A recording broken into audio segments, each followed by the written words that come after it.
Good morning, everybody. I'm Frank Chasney, president of the West Haven Veterans Museum and Learning Center, and I'd ask you to please excuse the mess as we have some construction going on around here, so you will see a little dust and what have you, but we'll just have to put up with that. Okay. It is my distinct pleasure to introduce to you our dear friend Congresswoman Rosa DeLauro. Thank you. Thanks, Frank. And it's just Rosa, Frank. For Just God's Rosa, sakes, just okay, Rosa. Frank. Thank you. Thank you very, very much.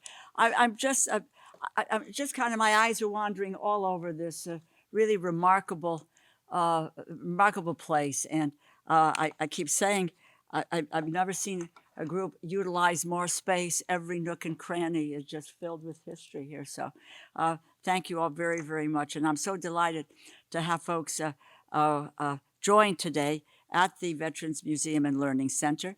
And I want to say a thank you to Frank Chasney, who's the president, as he pointed out, for kicking us off today. And I also want to just say a thank you to Frank and for the entire team. And I saw Bill, I saw Arlene, who else when I came in the door here? So Kathy, okay, so just want to try to remember everyone and the great work that you do. And it's more than work, it really is dedication. And that is to be able to provide education resources to future generations to show them how our fighting men and women lived and how they served while serving our country.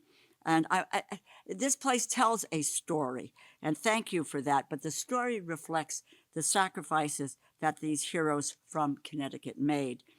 Through this museum and our veterans, you really help to inspire the next generation and helping our communities, young people, build confidence by giving them the tools to problem solve, to think analytically, and the development of 21st century skills, which will not just allow them to compete, but it allows them to thrive. I just want to recognize Chelsea.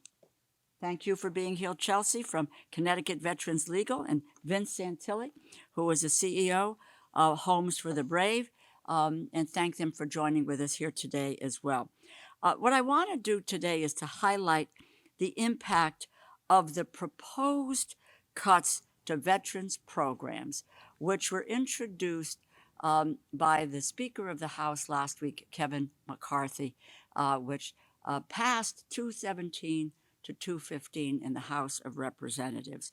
And what is at stake if Speaker McCarthy gets his way, or the group of people who are really supporting this effort would mean to our veterans?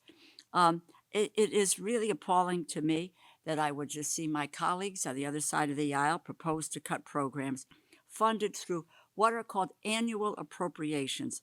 And what they've said is, let's take a look at the budget, the federal budget for 2024. But what we're going to do is to look at the 2022 numbers while we put together this 2024 budget. And so what does that mean? If enacted, it really has severe effects on the critical programs, programs for our veterans. There's others as well, but I wanted to be here this morning to talk specifically about programs for our veterans. Cutting the funding for veterans programs by 22% would mean 30 million fewer veteran outpatient visits, more than 80,000 jobs lost across the Veterans Health Administration. It would leave countless veterans unable to get the appointments they need for care, including wellness visits, cancer screenings, mental health services, substance use disorder treatment. And over the last several weeks, I have been focused on the impact that these cuts would have. For example, a number of my colleagues, my Republican colleagues, claim that veterans' health care would be protected from the cuts that they are proposing. But if you read the bill, and I have, and it has been verified, and I will read you the letters from some of the veterans organizations, it's not the case. They are not protected in this legislation that passed last week, and it immediately begins to cut veterans' funding. I sat in a 6-hour meeting last week at something called the Rules Committee. That's the committee that prepares the legislation that goes to the floor of the House.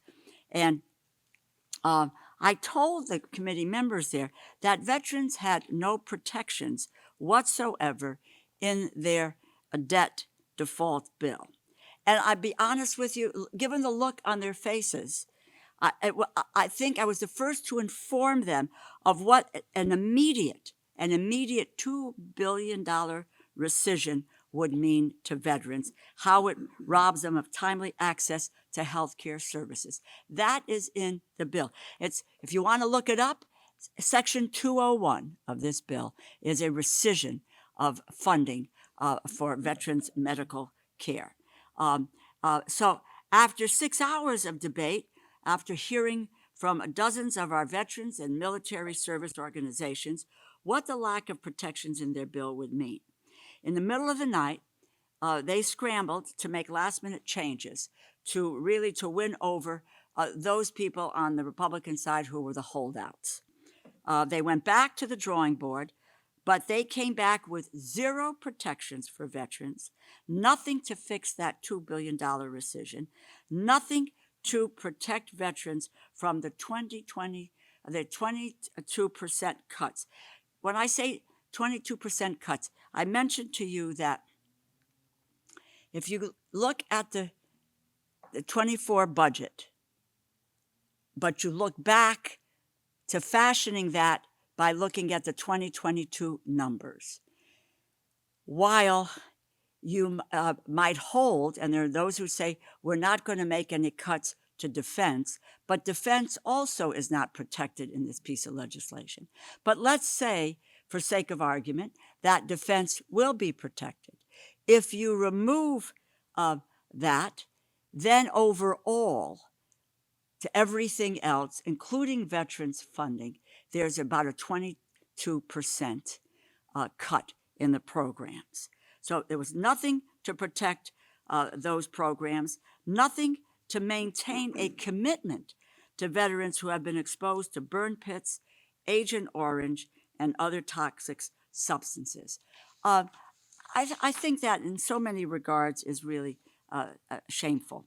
I think it's also important for the American people to know exactly what is at stake if my Republican colleagues get their way and these cuts are enacted.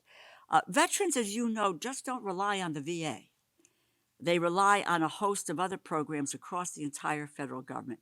This includes housing through the Department of Housing and Urban Development, various employment resources through the Department of Labor, guidance when it comes to education benefits through the Department of Education, just to name a few. And protecting veterans means protecting the VA, but all of the other agencies from what would be devastating cuts to the budgets. So taking back this funding would leave the Veterans Administration underfunded. And it really does put veterans' health care in jeopardy. It dramatically limits the VA's ability to provide health care services both within and outside the VA. It would curtail the improvements that the VA has made on, really, they've been trying to whittle down the backlog of veterans' claims and appeals that skyrocketed because of the pandemic, guaranteeing longer waits and claims and appeals. Again, from my point of view, and this is me speaking, I think it's callous and I think it's wrong, and I believe that we can't, we cannot make this happen. Now, as I say, some people may be skeptical of, what I am saying, and that, but I want to just point some things out to you. This is the letter that comes from the VFW, and it just says, Congress has championed monumental advancements in veteran care and benefits in the past few years, and we believe we need to continue pushing forward instead of taking steps backward in serving our veterans. And to say that the proposed the 22 level funding levels for veterans will have a detrimental effect on veterans programs. I'll just read this one other line. Bills aiming to return the budget to FY 2022 funding levels without explicitly securing care and benefit programs for veterans are intolerable to our organizations. The service members, veterans, and families we represent have seen the true cost of more than 20 years of war, and it is unacceptable to ask them to now pay the bill. And that isn't the only organization. If you just bear with me, because I think it's important. You don't have to take my word for all of this, but the organizations that you put your faith and your trust into. And let me just get this here. And by the way, I also have here a letter from Secretary McDonough, head of the Veterans Administration, and he just says what the cuts would do, the proposed 22% cuts, would threaten medical care for veterans, undermine access to telehealth, worsen wait times for benefits, prevent construction of the healthcare facilities, fail to honor the memory of all veterans, and that is about really maintaining the National Cemetery, the Veterans National Cemetery Administration, because it would eliminate about 500 people from that function. It also talks about it cutting housing for veterans, increases food insecurity for veterans, deprives veterans of mental health, substance use, and other health services, would eliminate job training and other supports to homeless veterans. Again, these are just not my words. We've got a piece of paper there for you to take a look at on the three areas: this $2 billion rescission, the 22 the cuts that I mentioned, and the pulling back on the PACT Act, which was making eligible all veterans who were exposed to chemical toxins eligible for health care. Now, this is, I just keep saying, bear with me, but I will get it. Here we go. These are, and I'll just mention the organizations here. Iraq and Afghanistan Veterans of America, I've mentioned the VFW. Paralyzed Veterans of America have made their voices heard. Balanced Veterans Network, the Air Force Sergeants Association, Blinded Veterans Association, Disabled, the DAV, Disabled American Veterans, Chief Warrant and Warrant Officers associated with the U.S. Coast Guard, Hope for the Warriors, the Gold Standard, Jewish War Veterans, Minority Veterans, National Military Family Association, Navy Marine Corps Relief Society, the Pink Berets, Psych Armor, Sea Service Family Foundation, Service Women's Action Network, Secure Families Initiative, Union Veterans Council, AFL-CIO, United Through Reading, U.S. Military Spouse Chamber of Commerce, and Vote Vets. And Vote Vets, I might add, did a press conference in Washington last week where a number of us participated with them. I want you to know that, and I think we've distributed and may have distributed a copy of the statement that I made on the floor of the House with regard to this.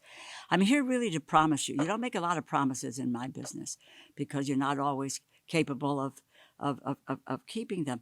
But I'm here to tell you that I will fight these cuts. I've been speaking out on this since this bill came out and the specter of these cuts for 2024. My hope is that all of you will join with us and make your voices heard. You have an incredible network of people all over the country. As a matter of fact, a colleague of mine who heads up the Military Construction and Veterans Subcommittee of Appropriations, we have met several times now with all of the national military organizations and asked them to give us some help with getting the word out, which is what they are doing. People need to know what is happening. They need to make their voices heard. Congress is an institution that responds to external pressure, and you are the external pressure here. You need to be standing up, and this is all over the country. I can assure you that the members of the delegation in Connecticut are foursquare against these cuts. But again, you have networks all over the country, and they ought to be doing press conferences. They ought to be doing op-eds in the newspaper. They ought to be going to visit their members locally in their districts. They ought to be sending letters to the editors, making phone calls, the whole 9 yards of making repeated contacts with members to say that you can't do this. So I want to say a thank you for joining us here today and look forward to taking your questions. But first, let me turn it over to Chelsea to say a few words and then to Vince. Chelsea? Here, get my things out of your way. Okay. Thank you very much, Rosa. As Rosa said, my name is Chelsea Donaldson, and I am the supervising attorney for the Veteran Benefits Unit at the Connecticut Veterans Legal Center. CVLC is the nation's first medical legal partnership with VA healthcare, and not only are we very proud of that fact, but we're very grateful for our relationship with VHA. We see every day the importance of clinical intervention. And it's no understatement to say that VA saves lives, whether it be through toxic exposure screenings or suicide prevention. Our relationship with VHA is why we're here today, to urge Congress to do the right thing. Whether you call the proposed budget a return to former spending goals or a spending cut, the truth remains that the current iteration of the proposed budget would be disastrous for the veteran community. The Connecticut Veterans Legal Center urges Congress to increase spending to Veterans Affairs, as our veterans require help now more than ever. The PACT Act, as Rosa mentioned, has spurned over 500,000 applications for benefits since its passage. This is a huge influx of claims to an already overburdened system. Congress passed the PACT Act in order for veterans to obtain the benefits that they are entitled to. In that same vein, they must also fund the same agency who is resolving these claims. We know that wait times are only increasing in the resolution of appeals. We see it every single day at CVLC. The conversations with our clients include conversations about lengthy waits, particularly at the Board for Veterans Appeals. Recent data indicates that the problems of wait times are not only inconvenient, but often end without proper resolution. Since 2019, 11,119 veterans have passed away waiting for their board appeals to be resolved. In 2023 alone, 1,591 veterans have died. They died without resolution of their appeal. They died without meaningful validation of the injuries they sustained within their service. And this number, as catastrophic and depressing as it is increasing every single day. We have represented some of these veterans who have passed away before resolution of their appeal. And I can tell you from personal experience that there's nothing more heartbreaking than closing a case not because you've won, but because there's nobody left to continue the fight. It puts into stark reality the truth of the proposed budget, that cutting funding at VA will not only increase wait time for veterans who need critical care and benefits, but increase the number of veterans who pass away simply because the wait is too long. We call on Congress to do the right thing here, which is to fund the VA. It will preserve benefits for veterans, increase access to health care services, and continue to chip away at the backlog of claims. Because the truth is that veterans and those who have served have waited far too long for their benefits, and we can't ask them to wait any longer. And with that, I would like to turn the mic over to Vince Santilli, who is the CEO of Homes for the Brave. Here you go, Vince. Thank you, Chelsea, and it's great to be here this morning. Make sure our mic stays in.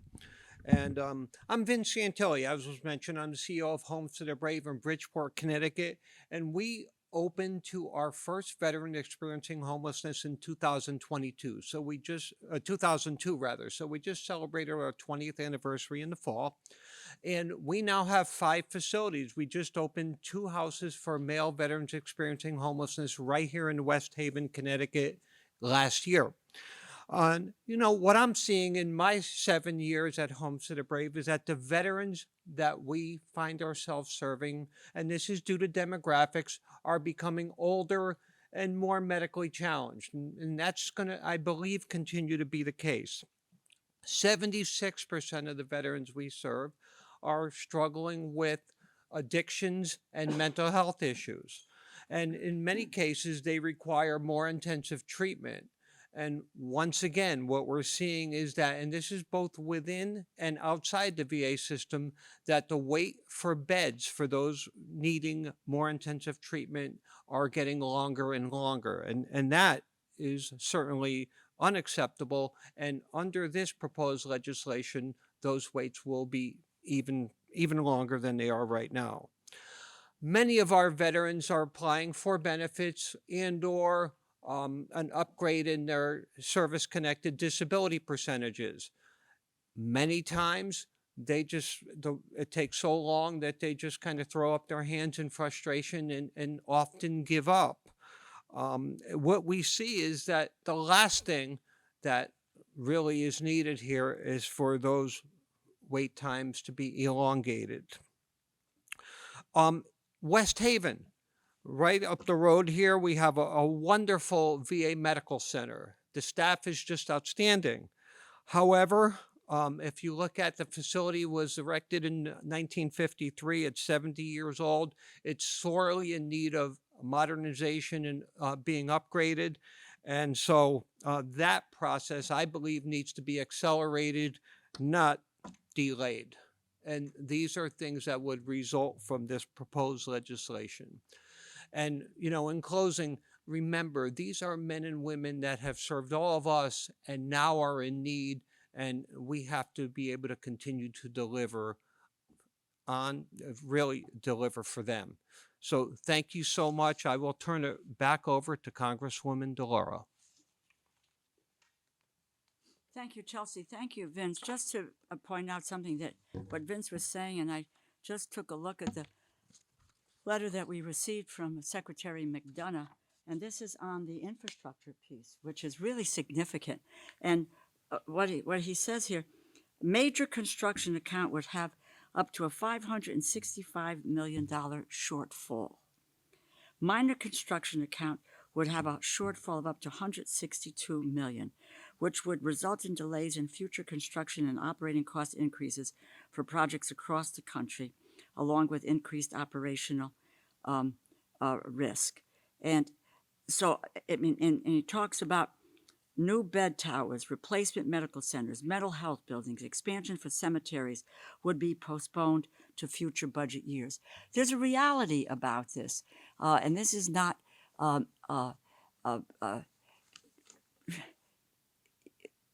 something that you think might happen, but it is a proposal. It is part of all of the cuts, part of a negotiating strategy that Speaker McCarthy has in saying that in order to lift the debt limit, which is like if you incur expenses on your credit card, the bill comes, you pay it. Well, we've incurred expenses and the bill is here, now it has to get paid. But let's not hold that hostage to what we need to do with regard to increasing, in our case today, particularly the medical costs, because medical costs for veterans between the Mission Act and the PACT Act have gone up at about 122%. Now, we have a commitment to meet those costs. That's what we said we would do. So if we're, and we shouldn't be doing less. With that, I'm going to hush up, and I don't know if there are any questions. I'll be happy to try to answer any questions. Any of us would, actually. Yes, sir. War toxin disclosure. Yeah. Request of $20 billion. Right. Does that have anything to do with the $20 billion they're calling back? There's three pieces here. Thank you for being, there's three different pieces here. The first is this $2 billion. When we did the relief for the pandemic, we provided funding for the VA. Now, this $2 billion comes directly from that funding for the VA, which was put there to deal with the claims surrounding the pandemic. So that is one piece of it. The second piece of it is what I said is the regular budget for the VA.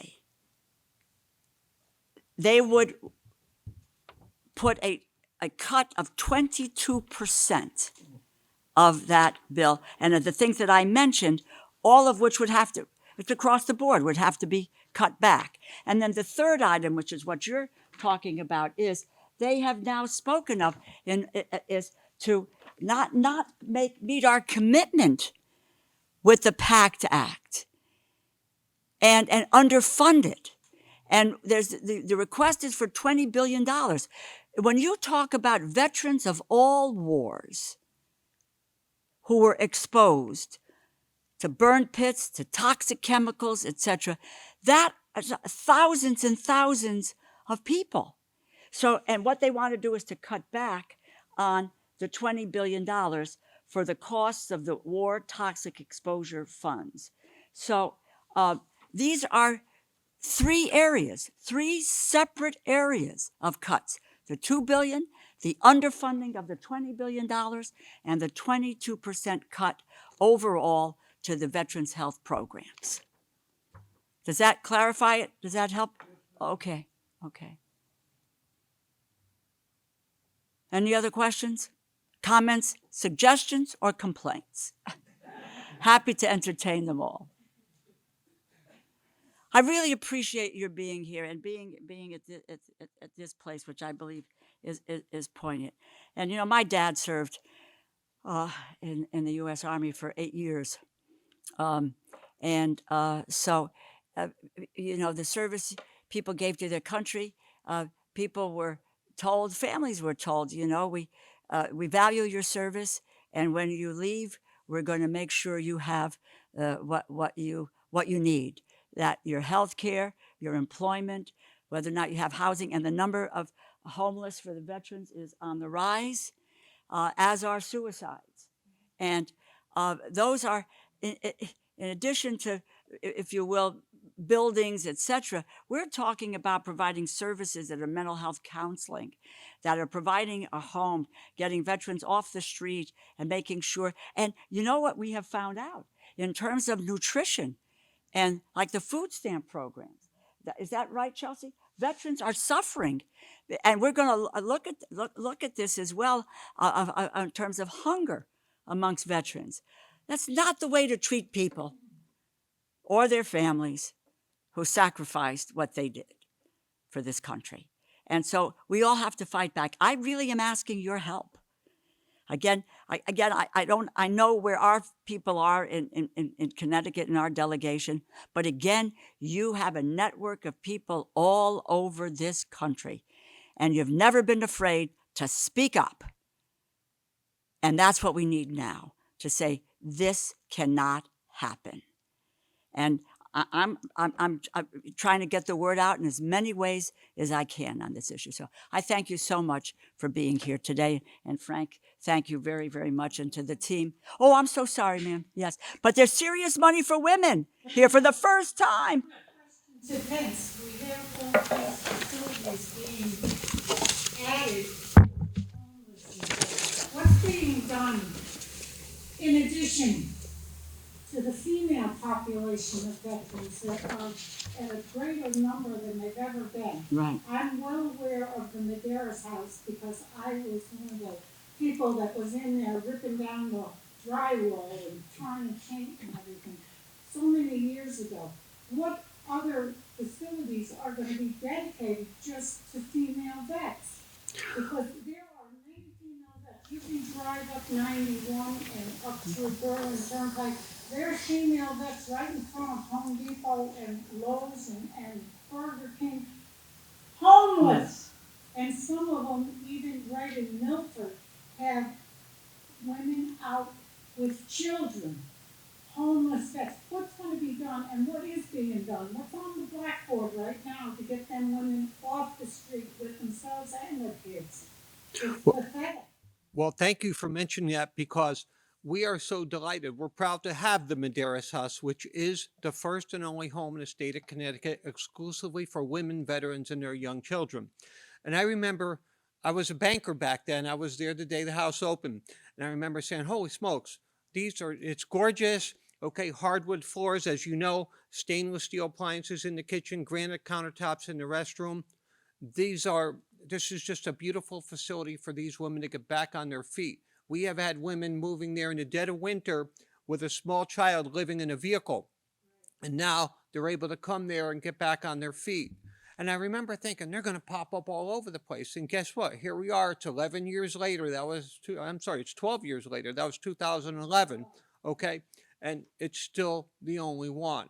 And a lot of that is a question of funding, and because it's not that easy. We're swinging the bat every day in order to keep the lights on and the wheels turning there. And so that, I think, is the main issue. But we're delighted to be able to offer that facility to women and their small children. And these are veterans that have served us and now are struggling. And we have just had some remarkable outcomes there. So So where are we gonna get another one? Well, that, Because that, I know takes care of 15 women plus children at a time. That place is overburdened as it is. but first of all, let me just say, women veterans have really, in some respects, been second-class citizens in our society here. Okay, and Because when I came in the door, Mhm. the gentleman said to the person I was with, thank you for the service. I turned right around to him, here I am. Am I a veteran? Thank you for my service? Oh my God, I didn't realize. yeah, here, and it's good to call time. It's good to call it out. And women veterans also have been reluctant because what about their health needs? What etc. But there is an understanding and a focus, and when I talked about the construction in here, that would include constructing the kinds of homes that you're speaking about, that you worked on, etc. Services for women veterans. That's why I read where SWAN, the Women's Veterans Network, has signed the letter saying, do not make these cuts, because for the first time, we are looking at housing, at health care, at education, at employment for women veterans as well. Because for too long, they have not been. Just get those two new houses, they're strictly for men. You gotta get a house that, in addition to the Madeiras, that's gonna be for women. Women, hear you. Because the women population of military is gonna far surpass the men. The men are now, in the background, the women are coming up front. Mm-hmm. And that has to be put on the Here, here. blackboard. Number one. I hear you loud and clear, and your voice is loud and clear. That's precisely the kind of activism that we need in this fight. So thank you. Thank you. Behind you 5,000%. Thank you very, very much. Appreciate it. Yes, sir. I've got something. Sure. Committees and both sides of the track, are they aware of the veterans that are dying daily because they can't get services and stuff? Yeah. Like, Chelsea said. yes. Yeah. Yes. That. Are they well aware that? Well, I'm going to speak. I hope you don't misunderstand this. The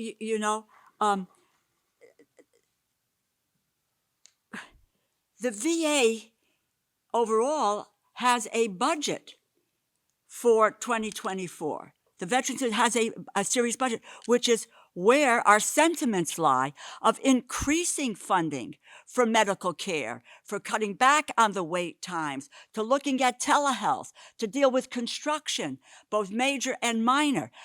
You've got a crowd. I'm not going to stand here and say this. You've got a crowd of folks on the other side of the aisle who voted 217 of them just a week ago for cuts that would devastate the VA budget. And that's, the secretary has got to be able to fund the programs that people want. Veterans are not silent. You make your voices heard. And this is a response to it. So it is, yes, there are some who do understand, and there's some who maybe don't want to understand.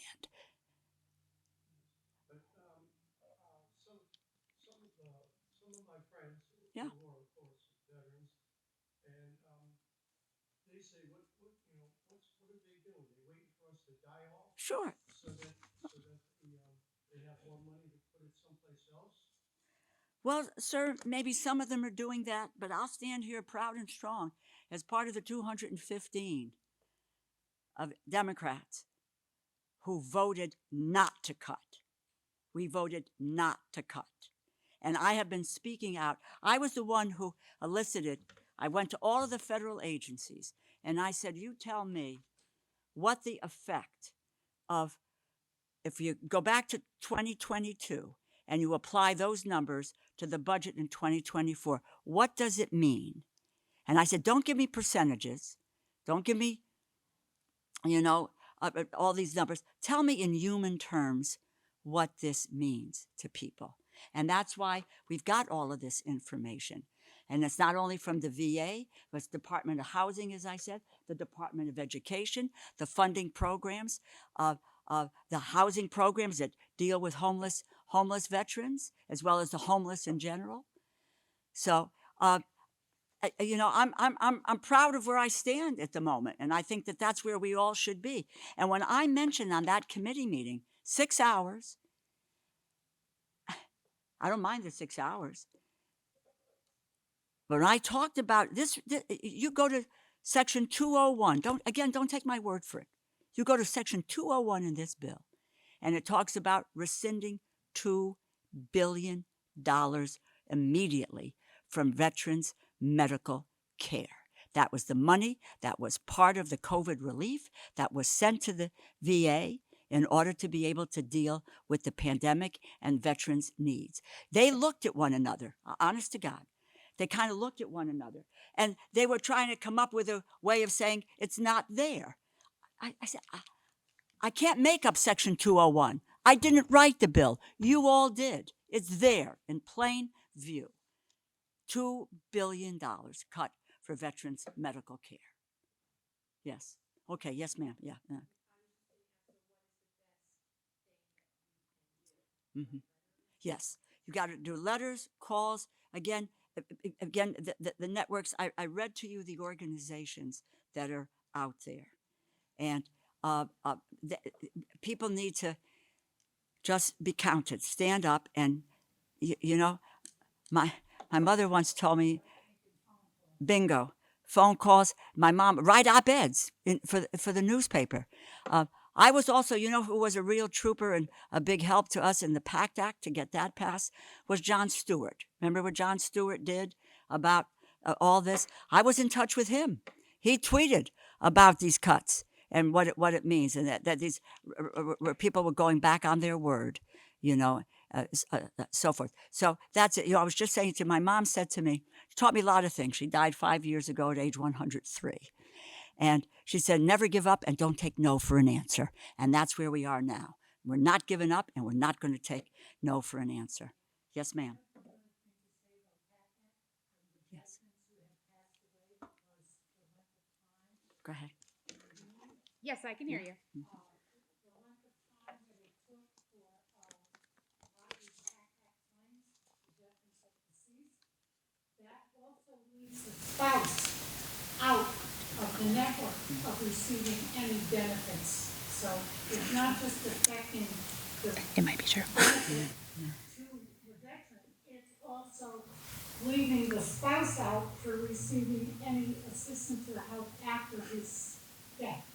So That's a big inequity. right. So we've represented several PACT Act veterans. I'm sure everyone in this room has heard of Peter Antiojo, who has passed away from his service-connected glioblastoma.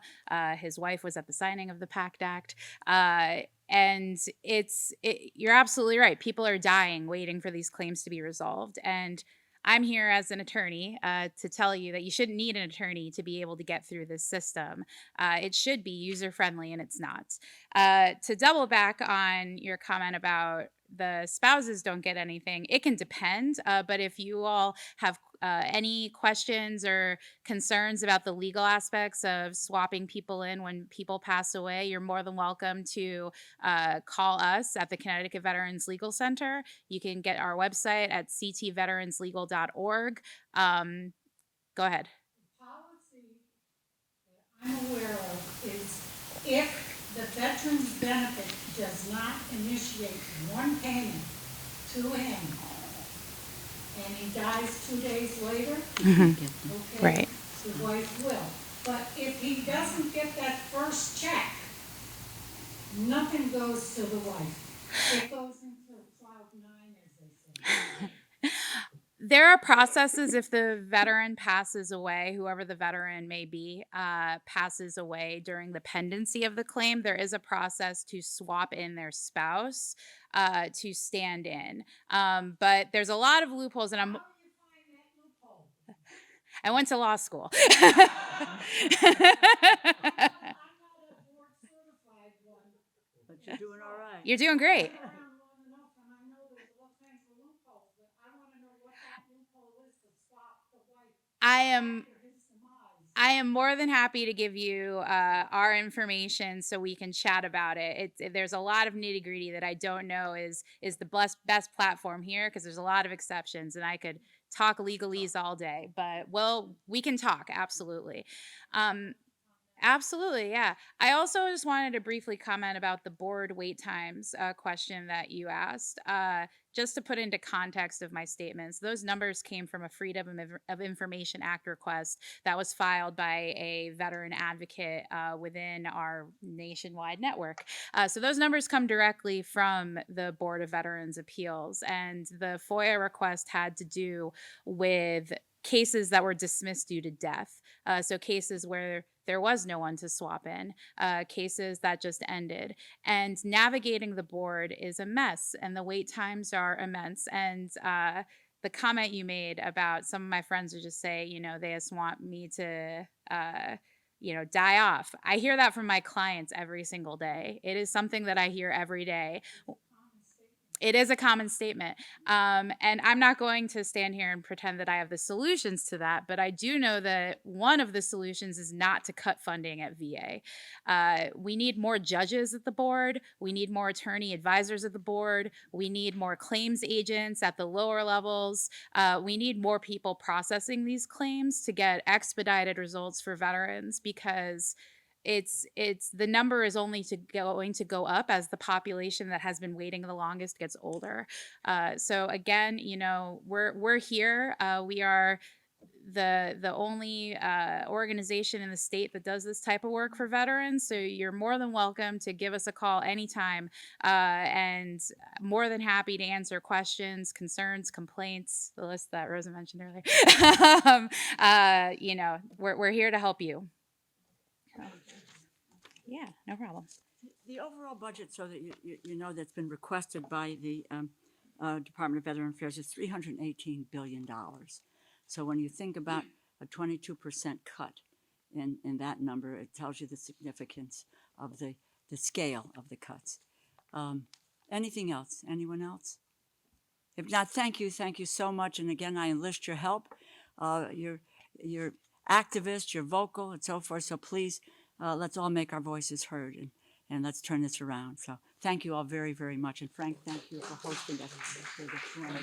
Thank you, Vince. Chelsea. Yeah, isn't this place awesome? It really is awesome. So thank you all.